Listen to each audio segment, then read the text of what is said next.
সোমবার প্রকাশ্য দিবালোকে একটি চলন্ত বাসে যাত্রী সেজে উঠে বন্দুক দেখিয়ে বাস থামিয়ে ডাকাতির ঘটনা ঘটানো হয় চাঞ্চল্য কোচবিহারে।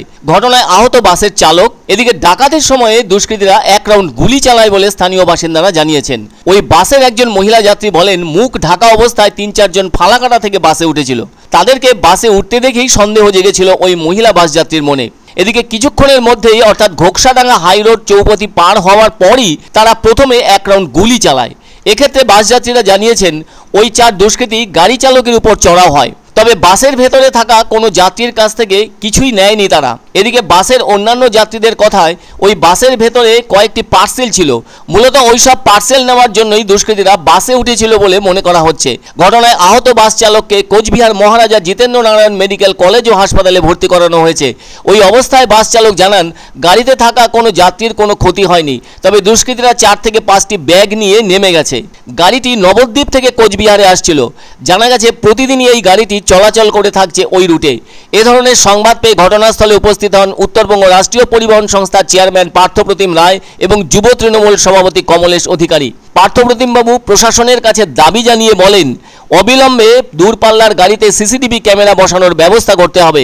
তিনি বলেন, ঘোকসাডাঙ্গা এলাকার পুরো রাস্তাটাই ফাঁকা অবস্থায় থাকে, তাই দ্রুত এই রাস্তায় নজরদারির ব্যবস্থা করতে হবে। তিনি স্পষ্টই বলেন, পুলিশি চেকিংয়ের ব্যবস্থা আরও জোরদার করতে হবে, সেই সঙ্গে ওই রাস্তায় সিসিটিভি ক্যামেরা লাগানোর ব্যবস্থাও করতে হবে। তবে প্রকাশ্য দিবালোকে এ ধরনের ঘটনা ঘটায় রীতিমতো চাঞ্চল্য সৃষ্টি হয়েছে কোচবিহার জুড়ে। এর আগে বিগত দিনে রাতের অন্ধকারে কিছু ডাকাতির ঘটনা ঘটলেও প্রকাশ্য দিবালোকে এ ধরনের ঘটনা কোচবিহারের ইতিহাসে অতীত। অবিলম্বে ঘটনার পূর্ণাঙ্গ তদন্তের দাবি করা হয়েছে কোচবিহার জেলার সব মহল থেকে, যদিও ঘটনার তদন্ত শুরু করেছে ঘোকসাডাঙ্গা থানার পুলিশ। ঘটনায় এখনো পর্যন্ত কাউকেই গ্রেপ্তার করা সম্ভবপর হয়নি বলে জানা গেছে। এই ঘোকসাডাঙ্গা এলাকাটি হলো মাথাভাঙ্গা 2 নম্বর ব্লকে অবস্থিত। তবে বাসের ভেতরে দুষ্কৃতীরা যা শুরু করেছিল সেটি প্রত্যক্ষ করে এক বাস যাত্রী ভীত সন্ত্রস্ত হয়ে বাসের জানালা দিয়ে বের হবার চেষ্টা করলে সেই বাস যাত্রীও আহত হন।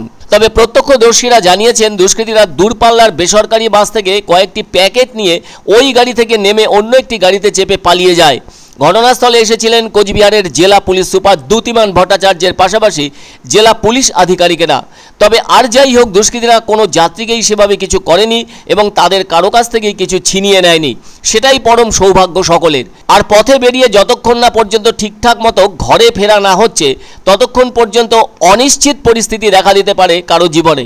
দিনকাল এতটাই বদলে গিয়েছে এখন, তাই কারো হাতে থাকা বন্দুক গুলি তো জল ভাত হয়ে গিয়েছে।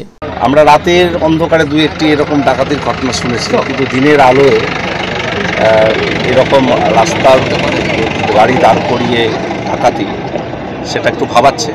পুলিশ প্রশাসন ইতিমধ্যে ঘটনাস্থলে এসেছে।